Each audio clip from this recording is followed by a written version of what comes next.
These videos take a long time to record and edit. It would mean a lot to me if you could leave a like and subscribe. If you enjoy this video, leave a comment about your favorite part.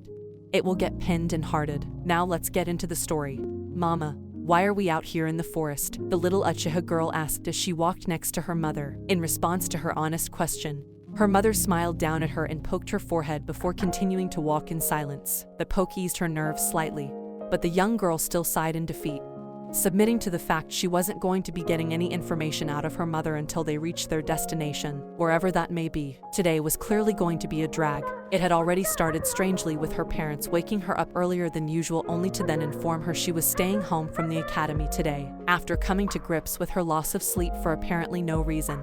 The strangeness continued when her mother decided they were going to go deep into the Nara clan's forest together. Why? The girl concluded it was either to collect deer antlers or for some sort of special Nara clan training. There were two separate problems with her two conclusions, though. Firstly, her mother never brought her to collect deer antlers, unless she spontaneously decided to teach her the responsibility, which she doubted. It was unlikely that it was their reason for being out here that left the special Nara clan training. But that conclusion also didn't make logical sense. Her mother had taught her clan jutsu at home before, so why would she decide to teach her out here? The jutsu could be something her father wasn't allowed to see. He wasn't a Nara by birth, so perhaps that negated him from being allowed to see how this particular jutsu worked. Then again, the 7-year-old wasn't even sure her mother was still even considered a part of the Nara clan after marrying her father. It wasn't that her father was a bad person. He was one of the nicest people in the entire village as far as she was concerned. But he was also of the prestigious Uchiha clan. How marriage affected clan status was unknown to the child, and to be honest, she didn't really care to find out. What she did know, however, was that she had family within the Nara clan in the form of a blood uncle, his wife, and their child that was her age. She had never met them, partly because she was too shy to ask to meet new people. The possibility of meeting them also just never came up in conversation. Her mother rarely visited them as it was. Only when things aren't too troublesome, she would say. Maybe there were problems between her mother and the rest of the Nara clan that she simply didn't know about or wasn't old enough to understand. I don't see why Mama would end up with them. She's too nice. The young girl decided to let it be, without any information to work on.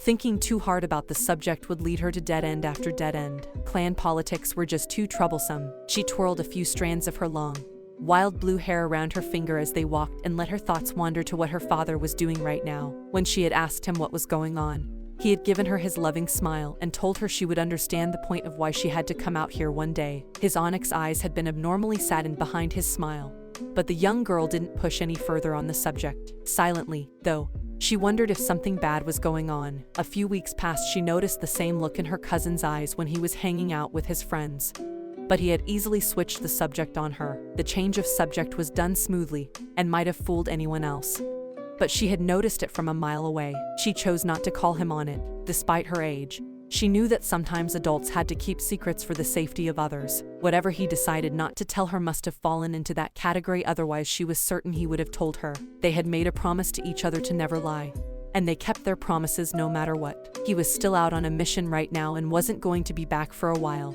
It was something he had to do to make sure the village and his favorite little cousin, as he called her, would be okay. The young girl had to remind him that she was his only little cousin, and that to her he was more of a big brother than a cousin. That was when she had seen the saddened look behind his onyx eyes. Now that she thought about it, his smile seemed rather sad too. Whatever is going on with everyone is starting to freak me out. Part of me wants to know so I can try to help. Yet, at the same time, the other part of me really doesn't want to get involved. Eventually, after what felt like miles of walking, her mother came to a stop and turned to her. Okay, it's time for you to train. She disappeared in a blur of speed, then returned with a leaf she had plucked from the canopy of one of the several trees surrounding them. I want you to keep this leaf stuck to your forehead using only chakra like we practice back home, she explained as she handed the leaf over. Chakra control training had been one of the things her mother had been teaching her over the last few weeks to help her conserve chakra when she used the shadow possession jutsu, and for when she finally learned the fire style, Fireball Jutsu. The latter jutsu was a coming of age for Uchihas or something of that sort from what her father had explained to her. He didn't want her to be upset if she didn't get it right away, though. He wanted her to move at a pace she felt comfortable with and supported her desire to study the jutsu and work on the basic steps a little longer. He had told her once that his father had forced him to learn faster than everyone to live up to an impossible standard. In the process of doing so, he had missed out on some important lessons. both of the life variety and jutsu-based. Once he slowed down and took the time to study everything in a greater depth, he became stronger and better than he had ever been. Living in a shadow and trying to live up to a narrow-sighted man's idea of what I should be hindered me significantly. And I want you to learn that lesson now. Having a strong bloodline means nothing if you live under so much pressure that you can never actually access that potential. You have an amazing gift locked within you. A gift only you can unlock and give to yourself. No one else can give it to you. And forcing it open will never let you achieve true greatness. Your path to achieve your potential may be difficult and take years to walk. But I know without a shadow of a doubt you'll reach your destination and unlock the power to surpass your mother and myself. His lesson had been followed by one about the journey to becoming stronger, and not seeking the strength for the simple one of power. Power led down two roads, one being a dark road that was hard to get off of and the other being a lighter path that was by no means easy, and had many points where one could turn off onto the dark road. While the young girl had learned that shadows and the dark weren't bad, she understood that a dark road was not something she should seek out. Her mother leaned down and planted a kiss on her forehead, which was covered by the purple bandana that her cousin had given her. I'll be back later tonight. The deer may be curious about their new visitor, but they shouldn't bother you. If one of the Naras find you, let them know I sent you here to train. She gave her forehead a poke with a loving smile pulling onto her lips. I love you, Heya. Make me proud. She too had a sad look in her eyes, but Heya gave her a closed-eyed smile in return. I will, Mama. Love you and don't be troublesome and forget me out here. Her mother gave her a soft laugh, ruffling her hair as she did. I won't. On the off chance I do, consider it survival training of finding your way to the ramen shop from here. With her instructions given, Heya sat down on the grass to begin her attempts at keeping the leaf connected to her forehead. Her mother turned to leave, but stopped halfway. Heya quirked up one of her blue eyebrows and tilted her head in question at the hesitation in her mother's body language. Yes, Mama. The older woman walked back over to her and crouched down to her level to wrap her up in a warm embrace. Train hard and never forget that your father, your cousin, and I will always believe in you, she said quietly. Heya returned the embrace and shut her eyes as she did her best to return the love she was feeling from her mother. I'll train extra hard for all of you, and I will never forget that, she responded softly. She wasn't sure why her mother was acting so strange. Maybe she was worried about her lack of confidence and the bullying getting to her. Regardless, she hoped her words reassured her that she would be fine. I know. I love you, my little shadow. No matter how difficult training or life gets, stay strong. Her mother released her and smiled down at her. Your family walks with you wherever you go, whether that's in here. Her mother tapped her head, or in here. She placed a hand over her heart. So if your strength seems to fail you, just remember that we're with you and push on. Heya gave a sharp nod and a confident smile. Right. Her mother gave her one last peck on the top of her head, then bid farewell with a reminder about the deer and Nara's possibly finding her out here. It would be easy enough to distinguish a Nara considering they practically all had the patented ponytail her mother still flaunted proudly. It was one of the things her father loved about her mother besides her personality and naturally beautiful looks. Her ponytail was something everyone saw her with, but he was the one that got to see her without it, and he believed that was special. The young girl couldn't help but wonder why her own father didn't ponytail his own wild black hair. She had his hair except colored blue, which was somewhere in her mother's genes a few generations back from when one of the Naras married someone outside of their clan. Then again, she didn't wear a ponytail either because she enjoyed the feel of her long hair being free, so maybe that was his reason too. She had a lot of mixed traits from her parents. She had both of their intelligences, or at least that's what they told her. Heya personally felt like she was still behind them, but they told her that her perfect grades and ability absorb text information like a sponge and turn it into action after a little while begged to differ. Other than that, though, she had inherited her parents' expression-filled eyes that were mirrors to her true feelings, as her father had told her. According to him, she had gained her mother's smirk when she outsmarted him and had his broad smile when she smiled fully. The latter was a rarity due to her shy disposition, which made it all the more special in her parents' eyes. Heya also had her father's long eyelashes and had a nose that was between the broad nose her father had and the smaller nose her mother had. For clothes, she wore a purple tank top and mesh long sleeve under it. Only instead of both sleeves being long, she had cut the right one off to make it like a tank top on that side as well. She didn't brandish her clan symbol on her clothes since she was technically from two, and was not being forced by her parents to show that she was from either. Define yourself as an individual instead of the crest of your clan, her parents told her. It wasn't that they didn't teach her to be proud of her origins or who she was. It was quite the contrary actually. She was proud of being the child of an Uchiha, and Nara, regardless of the sideways glances she received from both non-clan members and the full-blooded Uchihas who were really stuck up. Not all of the Uchihas were really happy to be around Heya since she was the half-breed of her class. The only Uchihas other than her father and cousin that liked her was the Uchiha clan head's eldest son and a Kunoichi. Both her cousin and the Uchiha clan head's son were friends with. To be honest, the boy of the pair was actually really hard to read, so saying that he liked her was a guess at best. But he didn't give her the estranged looks like she was some sort of hybrid demon, so that had to count for something. The leaf dropped from her forehead down to her black knee-length shorts, reminding the young girl that losing focus didn't help her training in the slightest. She readjusted her feet under her so her black ninja sandals didn't push against her legs at the strange angle they had been before, then returned the leaf back to her forehead. Hours seemed to go by in a flash as Heya, through trial and error, attempted to keep the leaf attached to her forehead for longer than a few minutes. She awoke from her meditation when a gust of wind cut through the forest. She opened her eyes to find herself surrounded by darkness, the sun having set beyond the horizon some time ago when she was focusing more on her chakra than the world around her. Within seconds of registering her surroundings, she became acutely aware of how alone she was and how troublesome her mother had to be to leave her out in the wilderness as survival training. The leaf dropped from her forehead as she muttered, "Troublesome," under her breath. Should have seen this coming. Mama's sense of humor can be such a pain sometimes. Clearly, it was long past time to head back to the village to go to the ramen shop if that's where her mother was waiting. I hope there's a nice bowl of ramen waiting for me. She owes me one for forgetting me out here. Troublesome adult. If her mother wasn't there, then she would head back home. At least my near eidetic memory will serve some use in finding my way out of this maze of a forest and back to the village. Before she could even move to get up, a figure appeared out of a body flicker technique. The sudden appearance made her recoil at first in preparation of an attack. She prepared to use her shadow possession jutsu, but let her body relax when she was able to actually make out more than a shadowed blur. Confusion quickly replaced her relaxation when she locked eyes with the familiar red eyes of the arriving figure. "Itachi?" Heya questioned. She looked him up and down again, checking every aspect of the boy to make sure her eyes weren't tricking her. "What are you?" Heya cut herself off when she noticed the tears staining his cheeks, changing his usually stoic look into one of pain and regret. His forehead protector was also on sideways, weirdly enough. But that conundrum was moot in comparison to the tears. Not liking to see one of the few friends she had sad, she poked the center of his forehead to see if he would give her the small smile she usually gave her mother for doing it. He didn't smile. "Are you okay?" he asked without acknowledging the poke. "A bit cold, but I was about to head back to the village to get some ramen and find Mama. She told me if she didn't come back to get me that it was survival training to find my way back home. I kind of figured she'd be troublesome and do it." The young girl explained with a sigh. "No one has seen you out here?" the elder Uchiha asked. She shook her head. "No, not to my knowledge at least. I've been trying to keep this leaf attached to my forehead." Heya showed him the leaf. He nodded shortly, then cast his sharing in ablaze eyes around in search of something the blue-haired girl couldn't say. "What's wrong, Itachi? You're crying." He looked back into her eyes with an apologetic look from what she could tell. "I'm sorry, Heya."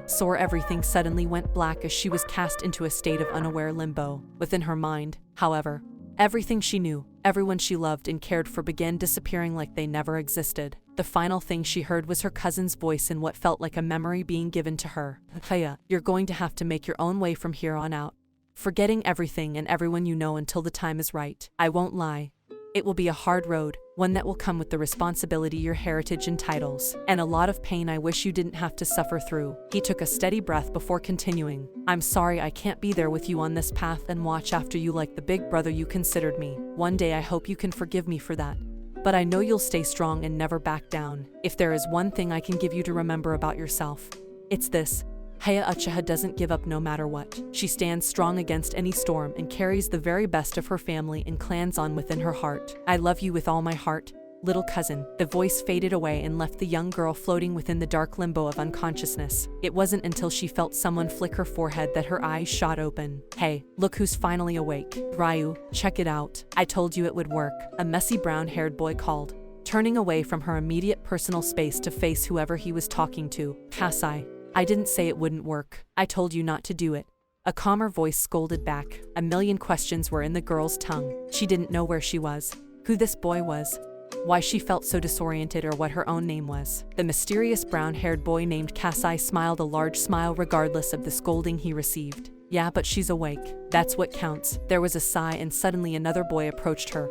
This one had lavender eyes with no pupils, long brown hair that went to his waist and had a calmer personality compared to his green-eyed counterpart. All the blue-haired girl could feel was fear. Why couldn't she remember anything? She should have been able to recall something. Anything. But no matter how hard she tried, she couldn't grasp a single memory. Something was wrong. Something was very wrong, on what felt like instinct. She tried scrambling backwards away from the two boys out of fear they were a danger to her. No one just waited around unconscious people and flicked them in the forehead. They could be responsible for this despite their innocent nature. What stopped her scramble was the sudden collision of her back against a solid surface. Kasai noticed this and reached his hand forward with a friendly smile. "Hey, we're not going to hurt you." In her confusion, the extended hand seemed to be a threat against her life. Again, with what was seemingly primal instinct, she shot her shadow forward and attached it to the two boys. The feeling of their connected shadows was strange. She could feel their attempts to move their bodies within the new connection. Yet the twitches were not enough to break free. The girl wasn't sure why she could do this technique or how she had done it in the first place. But she knew they were restrained completely. That bought her time to figure out what was going on. Hopefully. "Well, Ryu, do you feel this?" the boy named Kasai asked in confusion. Neither boy could move other than the mimicked movement of her own quivering that she hadn't realized she was doing until they started doing it. "Yes, I do, and this is why I told you not to approach her so hastily. She doesn't look to have any idea of what is going on and appears to be operating on frightened instinct. Had this been any other sort of jutsu, you may have been smeared on the walls." "Ah, you do care," the green-eyed boy wisecracked, ignoring them. She again reached into her mind to try to find some kind of clue to what she was doing here or who she was. Normal people couldn't move their shadows, so that meant she wasn't normal. But what did that make her then? Was she some kind of freak? None of her questions ever received answers. She reached and reached, trying to grasp onto anything solid within her mind. All she found were slippery surfaces that sent her falling back into the darkness of ignorance. Lacking any other options, she turned her questions to the two strangers in front of her. "Where am I? How did I get here? Who are you two?" the blue-haired girl asked. "If you release us, I will explain what my friend did not. You are draining your chakra, and if you hold this any longer, it will either end or you may knock yourself unconscious." The boy named Ryu answered. Chakra, the familiar word, flicked on a singular light bulb in her darkness. Yes, chakra is the basis for all. Something. And just like that, she was back in the darkness. "But if I can get this boy to keep talking, then maybe I can figure out more about myself." The knowledge was clearly there in her mind. She just needed help remembering it. She didn't necessarily trust these strangers, but they were the only way to get more information currently. Maintaining her jutsu, that's what the boy called it, and it seemed to fit. Regardless, maintaining it would continue to drain her chakra until she was left in a weakened state or unconscious. An undesirable outcome overall, and one that could leave her at the mercy of these two individuals. With no other options, the young girl decided to place a momentary trust in the boys and let her shadow recede back to its natural state. Both boys reacted similarly to their returned control.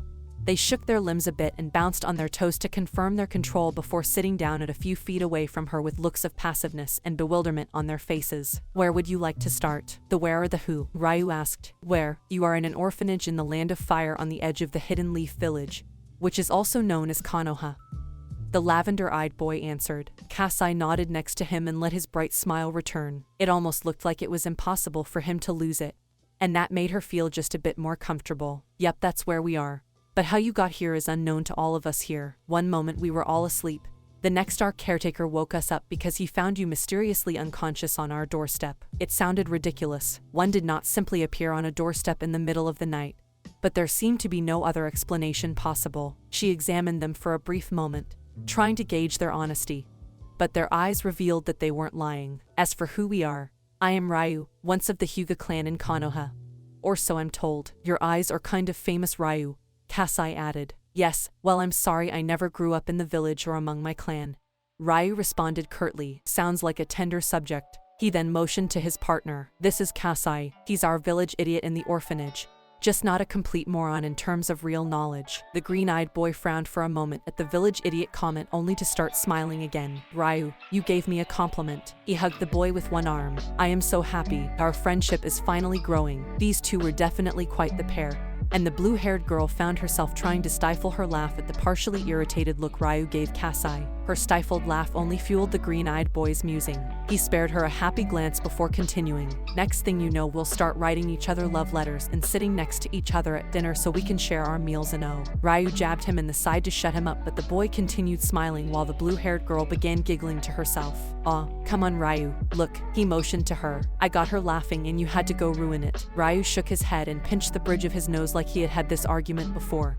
Only it wasn't about her. So what's your name? The young girl ceased her giggling at the question only to come up completely blank once again. I don't know. Both boys frowned genuinely this time. She couldn't remember anything. Not a name, not a clue of how she got here, and apparently no parents that cared. She brought her knees to her chest and wrapped her arms around them as she tried to fight off her growing sadness and the tears pricking at her eyes. I can't remember anything. There was nothing.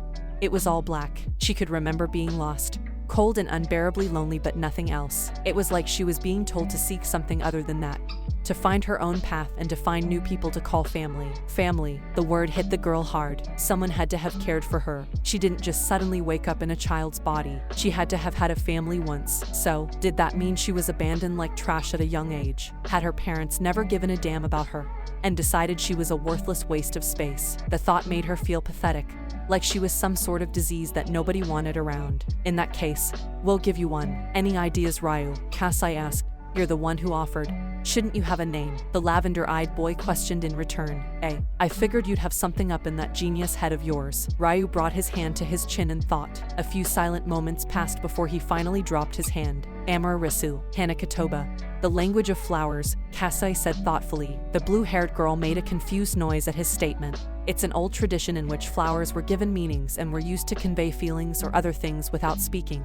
Kind of like secret passwords. For instance, Amararisu has the meaning of shy, where Shiraibara can have the meaning of innocence, devotion, or silence. The name felt like it fit her in more than just a name. Shy. Internally she nodded at the word. Yes, that matched. She could feel the shyness inside herself, sewed into her heart along with other pieces of information out her reach. I just have to keep searching until I am able to remember everything. Despite her initial perception of these two boys being a threat, they were surprisingly really nice. She expected to be given sideways glances from them for some reason, but maybe they each had something in common other than being orphans. So Amari, welcome to our cozy little family, Kasai said with a smile, reaching his hand out again. Amari looked at his hand. Family, the word was something she had a hankering for. A semblance of normalcy after this confusing wake-up. She reached forward and took his hand, a shy smile making its way onto her face. This was her new family. This was her new family. This was her new family.